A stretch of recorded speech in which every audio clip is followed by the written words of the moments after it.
We learn from history that we learn nothing from history. Do you know who wrote that? It was George Bernard Shaw. Hundreds of other people have written something similar on the same lines over the centuries. And I remember thinking something similar in 1939 when the current war started. I'm sure many other people did. And I'm sure many other people think the same thing today. But let me introduce myself. I am Harry Kay. Pleased to meet you. Accountant at the Treasury Department of Swinton and Pendlebury Town Council near Manchester. I am father to Jeff and Mary and husband to Annie.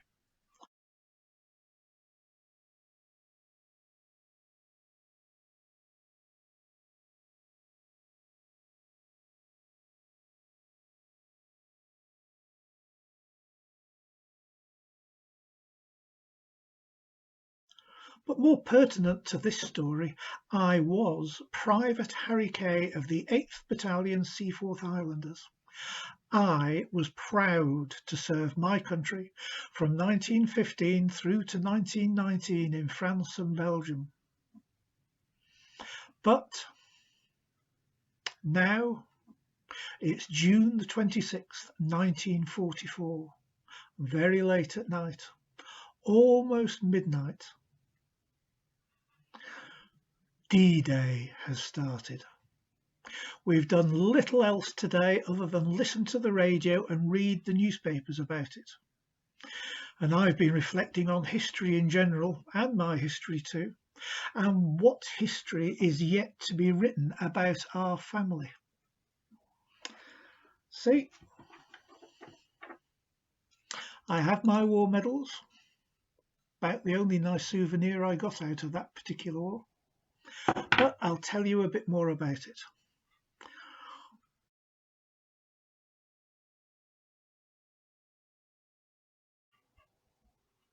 And in February 1919, we were finally demobbed and we were allowed to go home. We were going home for the last time. Didn't have to come back and fight again. We were going home. But believe it or not, it was a rather sad time. We've been fighting with friends, with comrades for the last 4 years. We've shared the most dreadful experiences. We've shared the closest experiences two men could have with one another. And we were saying goodbye to them for the last time, possibly. We were possibly never going to see each other ever again. It was actually really rather sad. But all through these 4 years, there were my friends, my section, my platoon, my comrades. And if you know anything about comradeship, if you've been in the forces, you know what comradeship is about. It's about looking after each other. After all, we liked the same things in the end. We had the same uniform. We slept in the same place. We ate the same food, not very good as it was. We fought the same enemy. We lost the same friends. We were there for each other when it was too cold, when it was too hot, when we were too thirsty, when we didn't have enough food, when it rained too much, when it all got too much for us, which it often did. We were there for each other. In a way, it was a very good time, but it was also a bad time.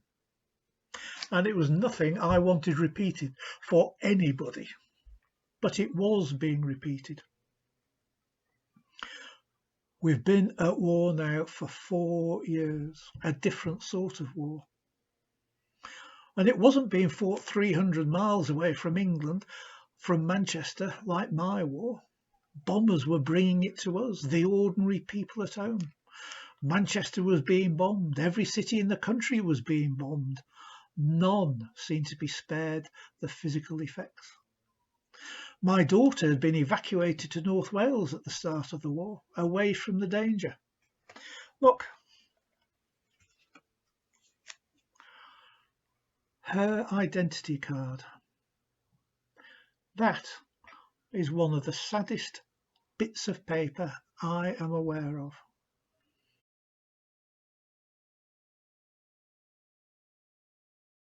Imagine having to tie that to the coat of your daughter and say goodbye to her on a train station, only knowing she was going to somewhere in North Wales, not knowing who she was going to stay with, not knowing who was going to look after her. A dreadful time. But she didn't like it, and she complained. And she's home now. She's at school, finishing school shortly. And I've still got her ration book.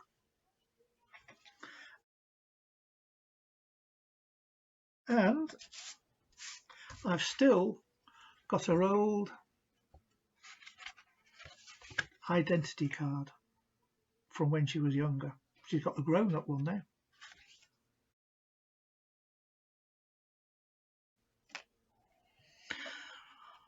And even me, I have an identity card. I had to have one when I was in the army, of course, but now at home, it's a dreadful thing. And we've got rationing. Look, my ration book, all carefully sorted out. What you're allowed to buy, what you have bought, what you haven't yet bought. Everything is recorded.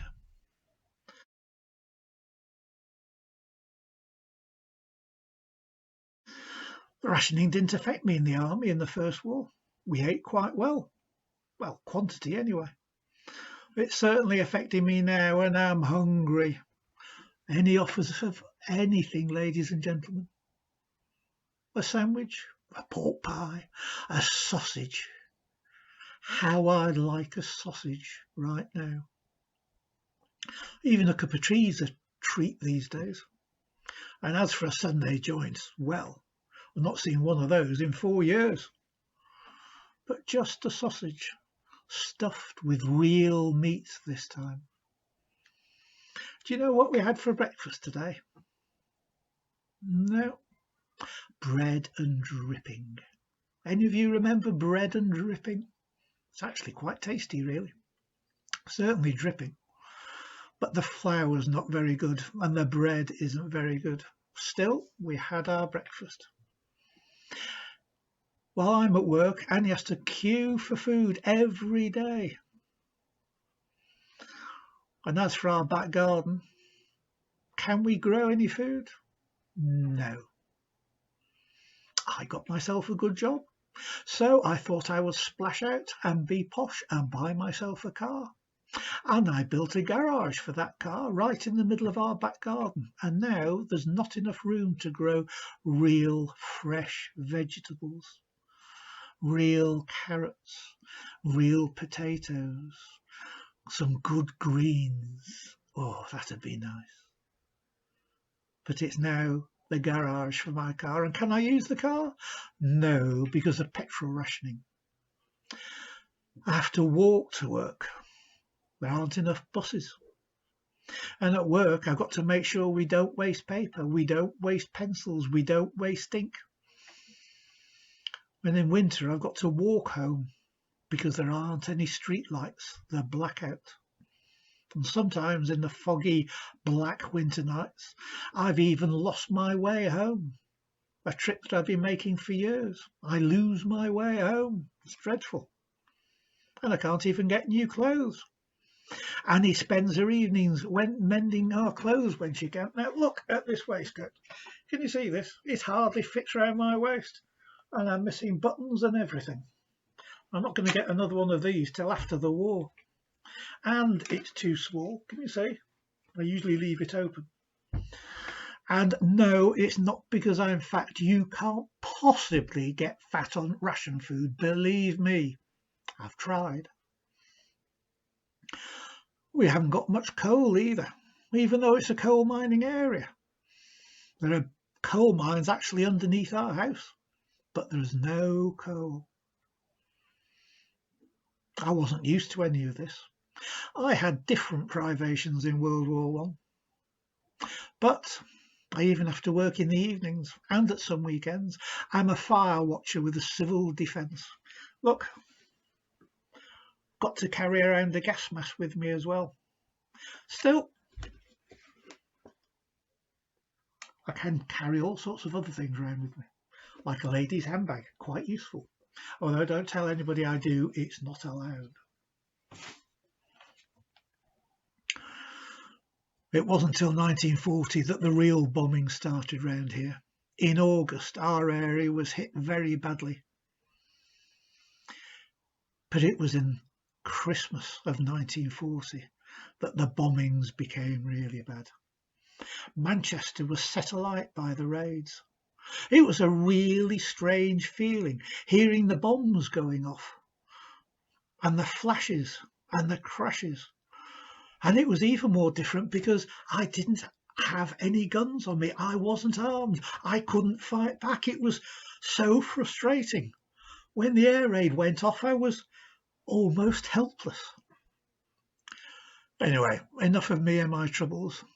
It's my son, Jeff, I've been thinking about today. He followed the army into the army when he turned 18 a couple of years ago.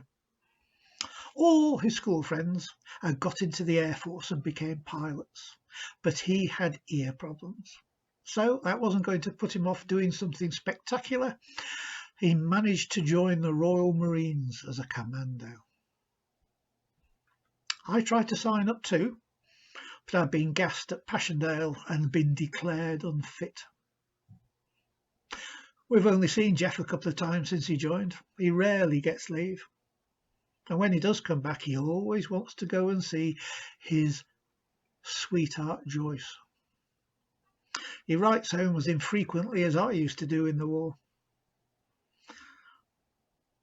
Suddenly made me think about all the letters I should have written home to my parents and I didn't. He says almost nothing about what he's doing or where he's fighting. He can't do, I suppose. Still, it would be nice to know how he is and what his friends in his platoon are like and how he's enjoying the comradeship like I did. His mother hated him joining. She was dreadful about it and I couldn't understand why. It took me ages to realise. Me being a man and insensitive, I suppose. You see, she and I had been sweethearts even before World War One, all the way through school. And I joined up, and she had to put up with me being away for 5 years. And she had to worry about my injuries and possible death. She had to worry about the fact that I didn't write home often enough and tell her that I was still alive and that I loved her. And she had to put up with my very infrequent visits back home. And now she had a son who was going through exactly the same thing. She was losing 2 generations of men. Not surprising, really. She was rather upset about it all. But today turned out to be rather special, and I want to tell you about it. Started off as an ordinary day. We were having breakfast when the 8 o'clock news came on the radio with a report that there was a new offensive near the French coast, and it was warning all French inhabitants to take care and to listen for further news. It was interesting, but it didn't mean much to us. There were all sorts of bits like that on the news and had been for years. I went off to work. Mary went off to school. No one discussed it at work. And I came home for my lunch because I didn't work too far away. And I walked into the kitchen just as the noon news broadcast came on. John snags sonorous delivery. I'll never forget it. It hit us hard. D-Day has come. It seems we were invading France. Us, the Canadians and the Americans. Eisenhower was quoted, "The tide has turned, the freemen of the world are marching together to victory."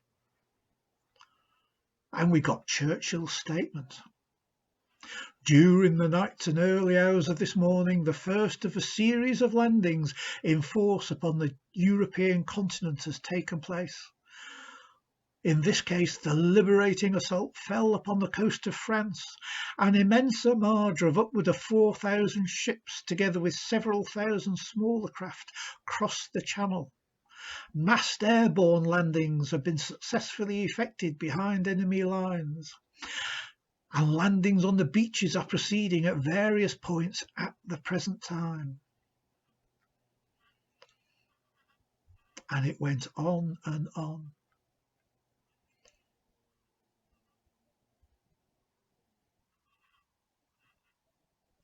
The battle which has now begun will grow constantly in scale and in intensity for many weeks to come, and I shall not attempt to speculate on its course. This I may say, however: complete unity prevails throughout the Allied armies. There is a brotherhood in arms between us and our friends the United States. There is complete confidence in the Supreme Commander, General Eisenhower, and his lieutenants, and also in the commander of the Expeditionary Force, General Montgomery. The ardour and spirit of the troops, as I saw myself embarking in these last few days, was splendid to witness.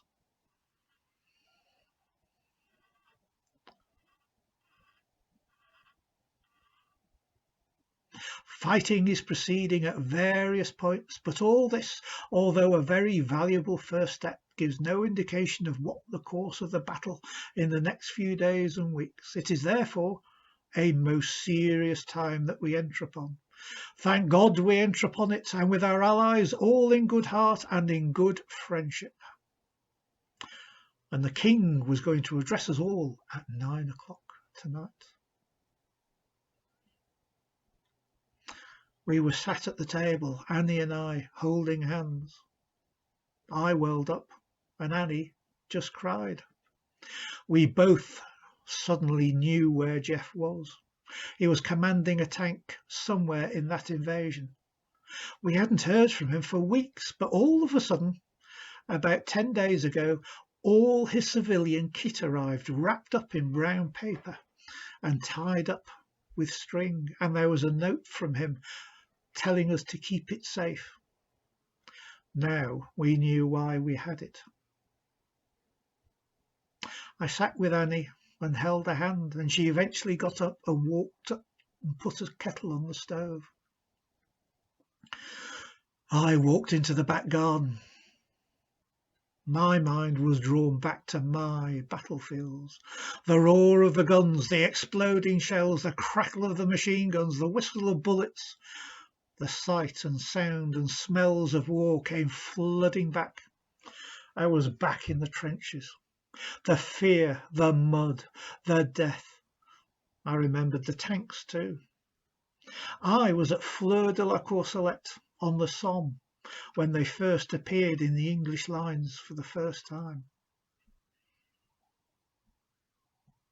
I'd been to war, and now Jeff, my son, was there. My mind was full of the sights and the sounds and the smells of war and the deeds done and seen.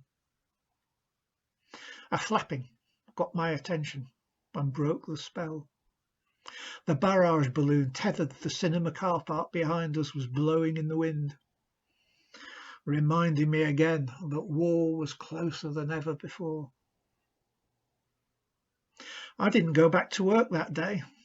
We kept the radio on and listened. There was another bulletin at 1 p.m. and some special correspondence reports. Everything's going to plan, it seems. The correspondence reports were detailed about what had happened.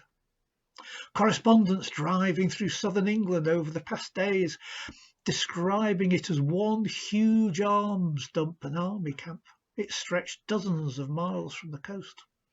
Other correspondents at airfields early this morning watching hundreds of planes take off. Correspondents on ships in the Channel describing the sights of the morning.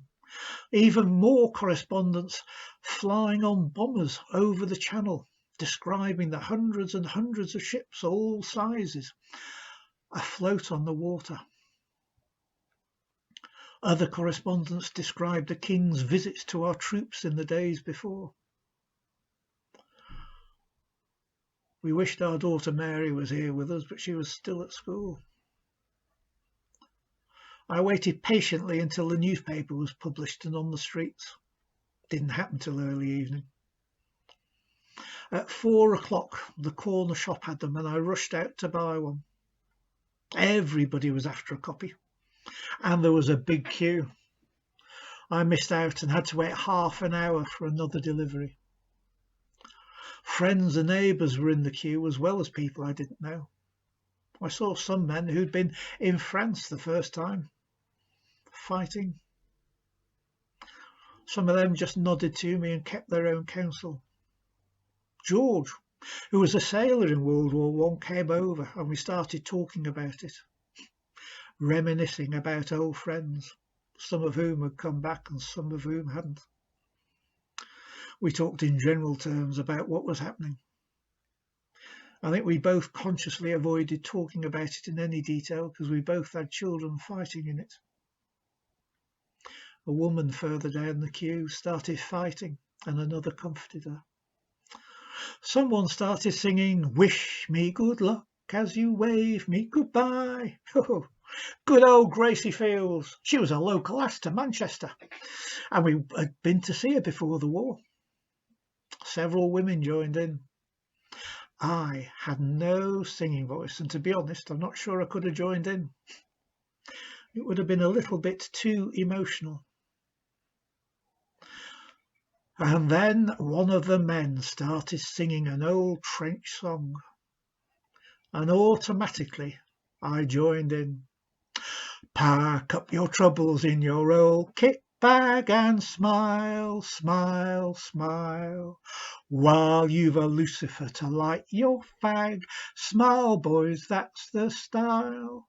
What's the use in worrying? It never was worthwhile. So pack up your troubles in your old kit bag and smile, smile, smile. I finally got my paper and carried it home. And it's over here somewhere.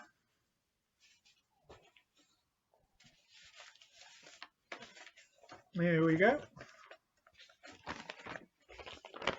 Look at this. The invasion going well. Tanks ashore. 11,000 planes and 4,000 ships engaged. Dawn of the greatest ever armada. Landings on Guernsey and Jersey. The Luftwaffe kept away.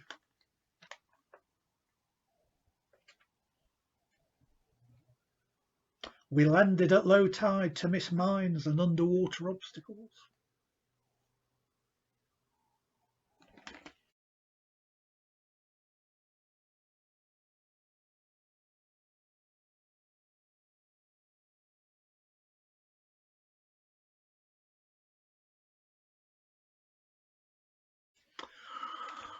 There. Annie had gone to bed by the time I got back. She was sleeping. Best thing for her, I think. I read the newspaper from back to front, but there were still no real details. Where was Jeff actually fighting? We wanted to know, but we couldn't. But he was in France. He was fighting at the start of the end of the war. Instead of my battles, I started thinking about the positive side of things. I remembered the comrades I had during my time there. I reflected on their friendship and trust, and I hoped, well, I knew he had the same sort of comrades fighting with him. And that's what he needs now above everything else. He needs to know he has our love and best wishes. And so long as he has his comrades with him, I knew he'd be safe. I remembered the friends I'd made. I still keep in contact with some of them. I remember the long periods in between battles, the chance to read or talk or play games right home. I remembered the joy of getting letters from home. We sent him what we could, and Joyce did too. I was proud of him, very proud. I didn't try to dwell on the negative side of things. Well, I tried not to. He was in a tank, as I said before. I'd seen tanks hit by shells in my war. I'd looked inside one of those British tanks that'd been hit by a shell, and the shell had exploded inside the tank. It was one of the worst sights I'd ever seen. But I put thoughts like that out of my mind. I concentrated on the hope and the thought of victories to come and of the advance through France all the way to Berlin. I thought of Jeff being able to enjoy the armistice to come as I'd done as well. I thought of what it would all be like for him to be finally demobbed, saying goodbye to friends and comrades, sharing that precious time like I'd done. Made me wonder whether he and I should have talked about my war more. Perhaps it might have helped him, I don't know. But we didn't. I cooked dinner that evening, and Annie woke up and came downstairs, and we ate in silence, deep in our own thoughts. A couple of friends knocked on the door later, asking how we were. They had boys there fighting too. And they came in and sat down in the parlour, and we had a cup of tea, and we just talked inconsequentially, just being able to appreciate the companionship of other people in the same position as us. And they all went home in time to hear the King at 9 o'clock. His speechwriters had done a very good job and made a very good delivery. 4 years ago, our nation and empire stood alone against an overwhelming enemy with our backs to the wall, tested as never before in our history. In God's providence, we survived that test. The spirit of the people, resolute, dedicated, burned like a bright flame, lit surely from those unseen fires from which nothing can quench. Now, once more, a supreme test has to be faced. And he went on. The Queen joins with him, sending in this message. She well understands the anxieties and cares of our womenfolk. At that time, Annie took my hand and squeezed it again. It was a call to arms and to courage and to hope. And it was a call to prayer too. Annie looked at me at that point. We'd used to be strong Wesleyan chapel before the war, but after my experiences in the First World War, we'd stopped for good. To try and take our mind off it, I sat at the piano and tried to play. Some Bach, I think it was. Annie sat and listened for a while, knitting, trying to concentrate on something else. And then Annie wanted to go to bed. And at the bottom of the stairs, we held each other close. We were both thinking about Jeff, my thoughts overlaid with my remembrances and my experiences. I don't think I'm going to be getting much sleep tonight. After I said goodnight to Annie, I went into the back room and opened the curtains and looked out, with the light off, of course.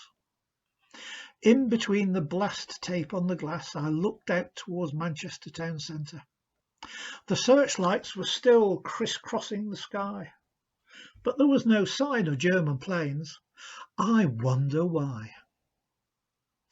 And as for the days to come, Well, we hoped we'd soon get some news about Jeff. We hope the invasion will go swiftly and well, and we hope this time the war will end soon. We will win the war, won't we, ladies and gentlemen? We will get our boys back, won't we? Thank you very much.